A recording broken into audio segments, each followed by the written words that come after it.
A series of rocket attacks targeted Israel's southern and northern regions in a rare multi-front confrontation following an assault on the Al-Aqsa Mosque, one of Islam's holiest sites in Jerusalem city. Israeli police officers stormed Al-Aqsa early on April 5th during Ramadan prayers, arresting more than 350 Palestinian worshippers and wounding many others. The assault drew condemnation from across the Arab and Muslim world, including from both Iran and Saudi Arabia, who recently restored relations, ending a rift that played in favor of Israel for most of the past 2 decades. In a response to the provocation at Al-Aqsa Mosque, Palestinian factions in the Gaza Strip fired 9 rockets at nearby settlements. The rocket fire didn't result in any casualties. However, in the southern Israeli city of Sderot, material losses were reported. Tel Aviv held the Hamas movement, the de facto ruler of Gaza, responsible for the attack. The Israeli Defense Forces launched a series of retaliatory strikes on the Strip on April 5th morning. Several targets were hit, including a weapons factory and a weapons storage facility belonging to the military wing of Hamas, the Izz ad-Din el-Qassam brigades. No casualties were reported after the strikes.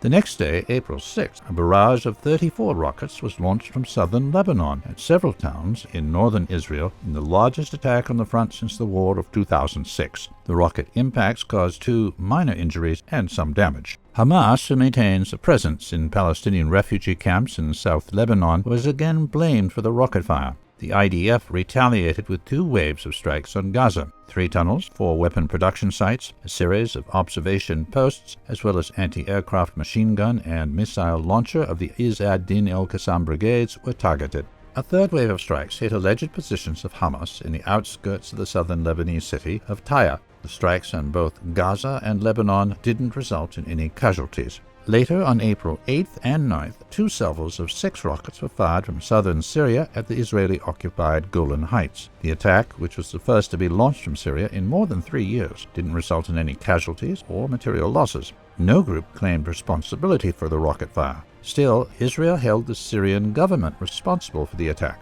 In an initial response, Israeli combat drones targeted the launchers used to fire the rockets. Later, the IDF said its fighter jets carried out airstrikes against a military compound belonging to the Syrian Arab Army's 4th Division, as well as a radar and artillery posts in southern Syria.